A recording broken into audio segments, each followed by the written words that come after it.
Hi everyone, my name is Emanuele Maso. I'm a mobile developer at Bitrock. These are a few links. And yeah, let's talk about Passkeys. Today I wanted to continue what we were talking about with the previous speaker. We will continue talking about Compose Multiplatform, not because it's needed here, but because I wanted to use Compose Multiplatform, see how far we can go with Compose Multiplatform and with our apps. So we will talk about Passkeys and integrate Passkeys inside Compose Multiplatform app. If you don't know what it is, I'll show you briefly. And we will see also a small backend, non-production use with Ktor. So all this talk is about Kotlin. I'm a Kotlin fan, but I love you guys from iOS. It's fine. So let's talk about Passkeys. First of all, what is Passkey Authentication? Do you know what Passkeys are in the first place? Okay. And how many of you use Passkeys in your daily life? Okay, quite a few. So tech people know Passkeys. But yeah, in my opinion, a lot of people, normal users, let's say, doesn't even know that there exists this technology. It's really new. But I think that a talk like this, which is a beginner talk, an introduction, could be helpful for us because can prepare us and just make us understand a little bit more about this technology and how we can integrate it in our apps. So if a project manager or a product owner comes to us and say, hey, I want to integrate this feature in our product, we at least know what we are talking about. So Passkey Authentication is a passwordless login method, and basically it uses a key pair to sign in the user. Okay. It basically uses a key pair to sign in the user, and the user will just use his fingerprint or the Face ID or whatever it uses to log in into his mobile phone to authenticate into our platform.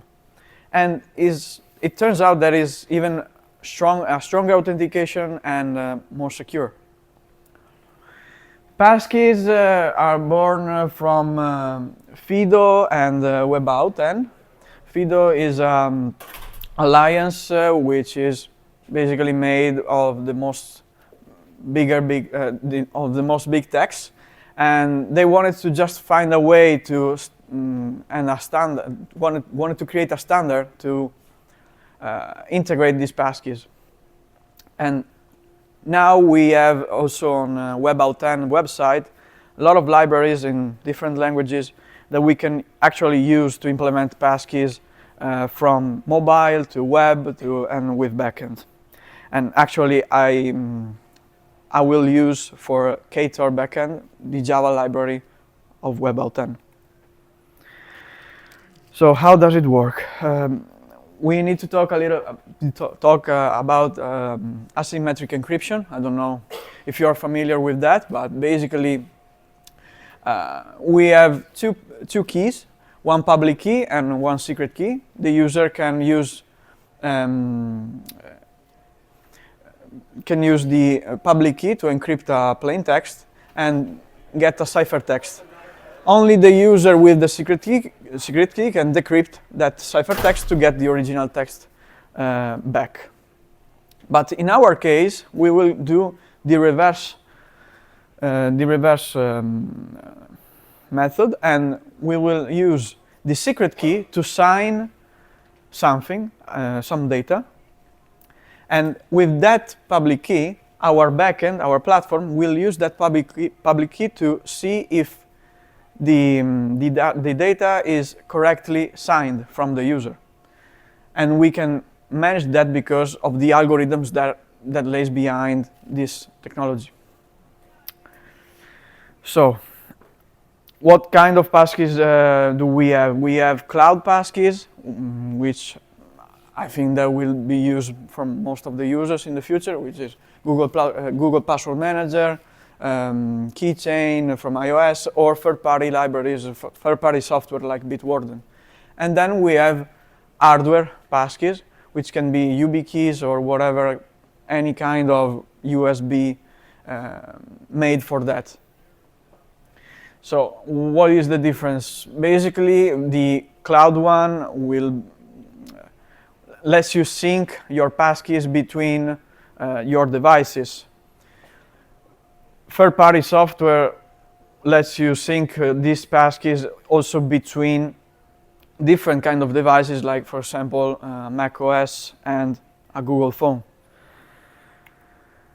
The advantages, of course, the advantages of passkeys are, of course, that the user is more protected, not only because it is protected against phishing attacks, but also because the private key, which is the secret, is never exposed. So it's not like a password that the user needs to find the password, needs to save it, needs to write it down on a post-it, because we do like this, right? And then people get stolen with their credential. Here, nothing about that is like this, because the user just logs in and register with his phone or with his mobile device. The key pair is stored into the cloud or into the YubiKey, and then these technologies are used to get the key pair and authenticate. So the private key, which is the secret, is never exposed, and the user cannot even expose if he wants. What are the limits about mobile? Well, for Android, passkeys are available from Android 9, and the support for third-party passkeys managers or password manager is available from Android 13, so it's quite new still. For iOS, actually the devices are ready from iOS 15, but iCloud, a keychain, supports passkeys from iOS 16, and the support for third-party password managers starts from iOS 17. Plus, this is one of my points. In my opinion, at least for new users and dummy users, the UI and UX is not always clear. It's something new, and we need to work alongside UI and UX designers, our friends, to explain to the user in the best way possible what is a passkey and why they should use this authentication method, because of course it's something new, and I think that the normal user is not incentivized to choose this new kind of authentication without even know what it is. One point that could be a limit or an advantage, passkeys cannot be exported from that from a password manager or a passkey manager, but for each platform we can save multiple passkeys to authenticate, so it's not a big problem actually. So let's start to see the registration side, and then we will see the login side. This is completely stolen from Google Docs because my UI is way worse than that. So I have a demo app actually. I will show you, but this is best. This is the best. So what can we see now? This is the user perspective, right? So with the sign up, we are asking to the user his full name, a username if we want, at least a way to identify that user, which is the email, for example. Here, we are explaining what are passkeys, why it is good to use them, and then we can sign up. Next step for the user, this is not our app, this is already something that comes from the system, in this case a Google phone. And it is basically Google Password Manager that shows us a bottom sheet and asks to create a passkey for that specific app. If we touch the fingerprint sensor, we authenticate and a key pair is generated. Next step, we are into our app with our new account. see that this is way easier than before. That's why we should use them, also for this reason. From a flow perspective, more developer perspective, what we need to do? Well, first of all, the user inputs his username. Then the mobile app send one of the two API calls. The first one is it's what I call the register start, and we're basically sending the username. The backend is creating this data that we will see more in depth later. And basically, we are receiving some data about the platform and a challenge. This challenge and all this data will be pushed to the APIs from Google and from iPhone that are already available. And basically, once we have this data, we just need to push them to the library, to the official library for the platform, and it will handle completely the bottom sheet to open and show the fingerprint to authenticate to the user. Once the user is authenticated, we will receive something from this library, from the native code, from the native app, and we are ready to send the second API call, to call the second API call, and that I call register complete. And we are basically sending this challenge signed with our key pair. Once the backend verify that the signed challenge and the public key that we are receiving from the user are okay, so the user is actually a good one, we are ready to, I don't know, create a token and push save the user on our database and push the user to our app and our content app. And the registration is successful. Here I wanted to place all my code, but it was a little bit too much, so I will show you directly from the IDE. Hope it's at least visible. Basically, I created a MVI app with Compose Multiplatform, again, because I just wanted to try it out. All the code is shared between iOS and Android, except for the Passkey manager that will just call the native API for Android and iOS. So I don't know if you're familiar with MVI, but we have UI on Compose, a view model that interact with our UI, and then we will call the Passkey manager and our repository, which is in charge of calling our backend. On the backend side, we have a small Ktor backend, and I think that it's best to start from here. Maybe it's more clear. So the main thing here is our auth repository. This is the backend again. And I'm sorry.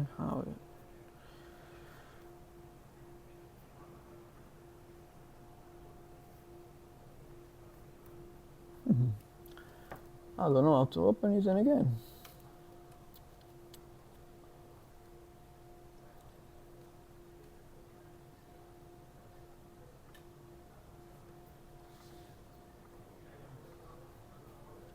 Okay.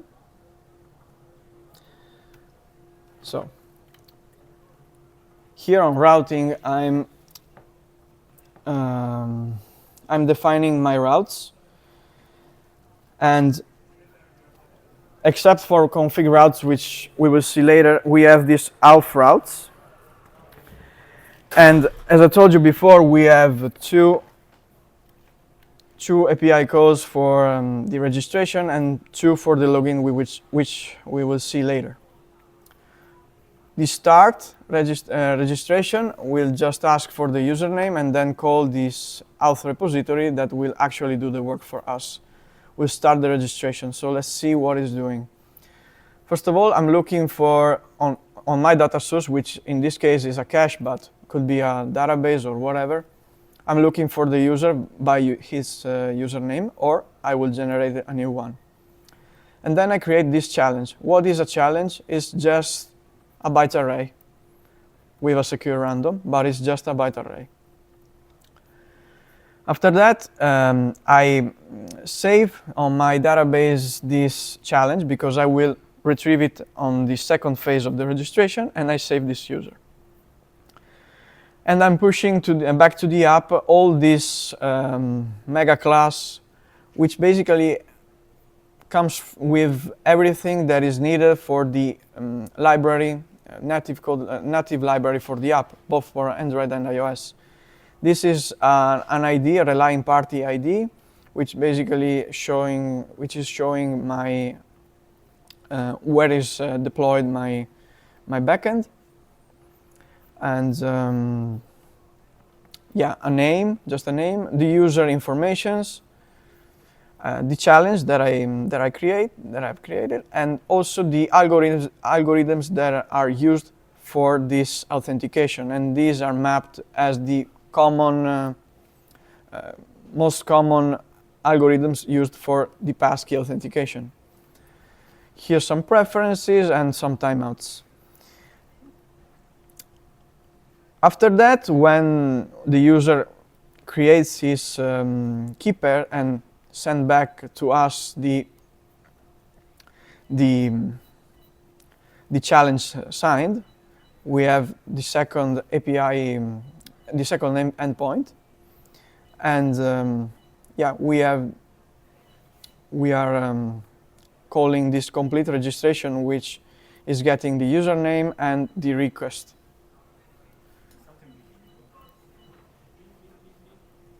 Cioè, prova a guardare dentro. Okay, no worries. So, complete registration is getting the challenge that we stored in the first place, based on the user, and yeah, we are creating some classes that will be used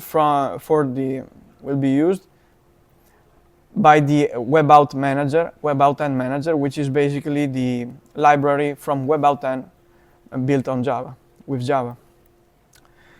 So what are origins? Origins are the set of allowed clients that can log in or register a new passkey.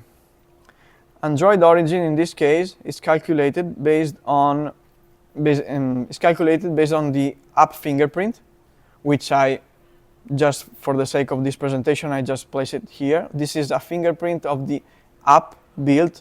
This is the fingerprint of the debug app. In your case, you should place the production app.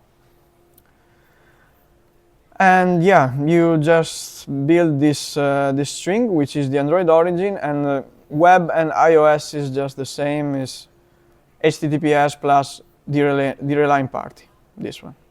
And this is where I deployed my backend.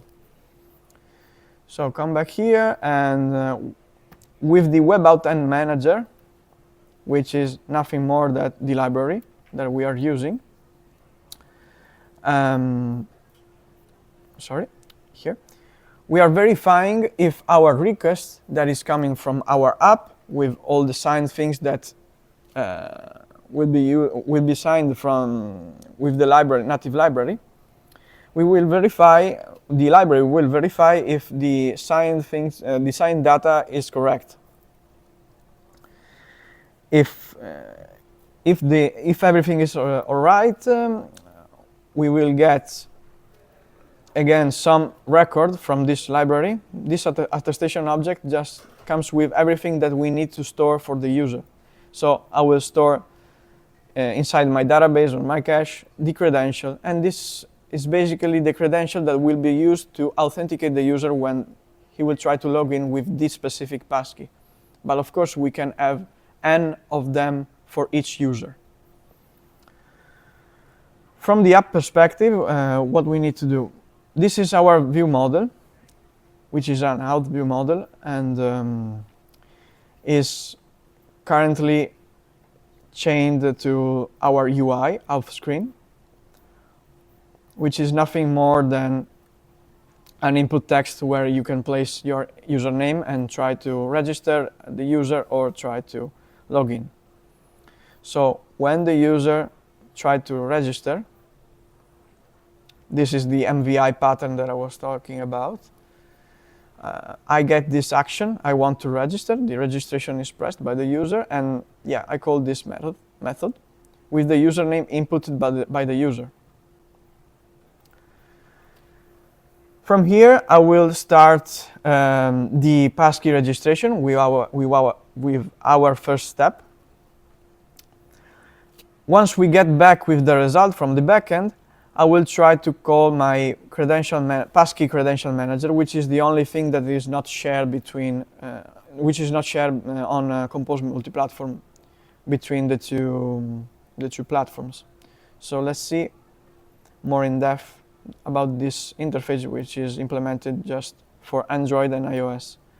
Let's start from Android. Basically, we are using the Credential Manager's API from Android.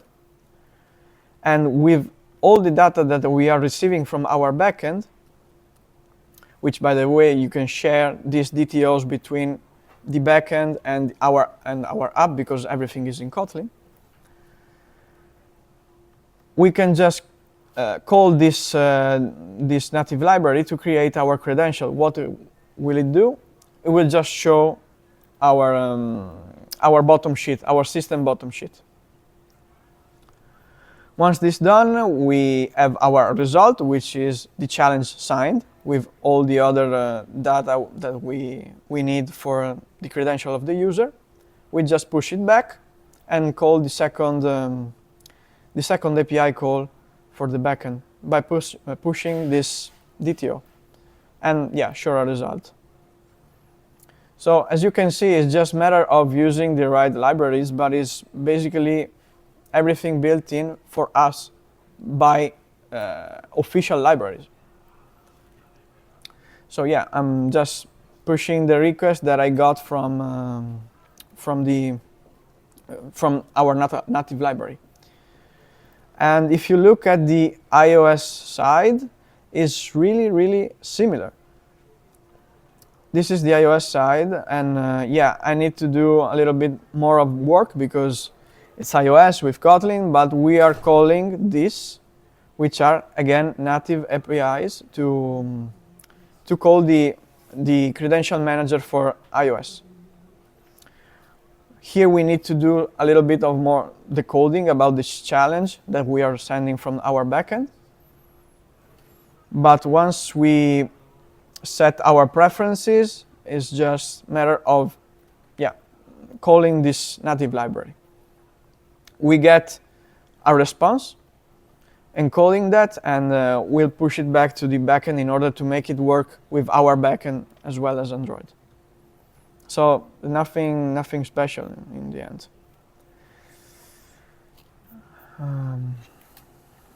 For the login, was changed. First of all, the user tried to sign in, and here we get from the Google Password Manager, in this case, we are receiving a few options, and we can choose how we want to authenticate, because actually it's improbable that your platform will use only Passkeys today, because not every user know what is a Passkey, and there are a couple of problems. So you need to have also different kind of sign-in. But if the user has a Passkey, it will be shown automatically, and then he can authenticate with that Passkey by using his fingerprint and authenticate. For the flow, in this case, it's really similar again, because the user input is username, and the app is calling the first API call, which is login start in this case, by pushing the username. We are receiving another time a data object, and we push this data object to the native library for Android or iOS, and the user can authenticate with the fingerprint or whatever. Once we have the result back, we can push this JSON to our backend and complete the registration. The backend will verify if the public key that we store during the registration can be used to see if the challenge that we push here was signed with the right private key by the user that was generated in the first place during the registration and stored on our Google Password Manager or whatever. If the verification is done and the user has the right to access, we can go ahead, basically. So let's see the code. Starting from the backend, I have the two endpoints here. I'm sorry, here. So login start, we are asking for the username. And then we can call the start login method. I'm looking for the user, first of all. If I don't find the user not found. And again, I generate a challenge. If the challenge is, and then I push the challenge to the app again. We store the challenge until in this case, we store the challenge until the user completes his login. In this case, the data pushback is a little bit smaller. We are pushing the challenge. Allow credential is not useful in this case. A timeout and the relying party ID. This the complete endpoint, the second endpoint, will ask for the username and the request that we are receiving from our native library from the app. What are we doing? We get the challenge that we stored in the first endpoint, and then we are looking for the user if we have one, and we are looking for credential for that user. If we store some credential for that user, we need to find the credential ID. We need to find the right credential ID because again, the user can store n passkeys on our system. Each passkey has a credential ID, and we need to find the right one. So if we find the right credential, we again create this class with the origins allowed for the authentication. We decode the challenge, and then we try to use this the library from WebAuthn to try to understand and verify if the user is eligible to authenticate by passing all this data that comes from our native library on the app. The verification comes here. This was just the parsing. If the verification is successful, we can create a token, for example, and push the token to the user, and it will be used. This token will be used for each protected endpoint that we have. In this case, I have built this one, which is a protected endpoint. It needs an authentication token, and if you have an eligible, a valid token, you can get these to those. From the app perspective, starting from the view model, here it is. The user tried to log in by pushing the button. So login is pressed, okay. Try to log in with my username. Here I'm just doing some UI stuff. And I'm calling the first API, first endpoint to start the login with my username. I get a result back from the backend, and I will pass this result to my credential manager. Let's see the Android implementation. Again, I'm using the credential manager, which, by the way, will handle automatically the preferred password manager or passkey manager that the user set. So, for example, I have a Google Pixel 8, and right now it has Android 16. So I can install and use third-party password manager. I set Bitwarden as the preferred password and passkey manager, and it will prompt this manager automatically. I will not see Google Password Manager, for example. But this is a preference from the user. And all this is handled by the credential manager. The credential manager also, thanks to the reline party that we receive from here, will show only the passkeys connected to that platform, to that domain. So it's not that we need to look for the right one. As on each password manager, it will prompt only the right passkeys for that platform. So we encode the data that we are receiving and push it to the credential manager. We are looking for a credential that we already stored during the registration, and if we have found one, which in this case is this type, here we can handle also different kind of credential, for example, password, as I showed you before on that screen from Shrine. Yeah, we can handle it here and push it back with the result to our backend with the signature, which is basically our the signature. So once we got the result, if everything went well, we can complete our login, send the login result to the backend and see if everything is okay. Otherwise, I will show login error.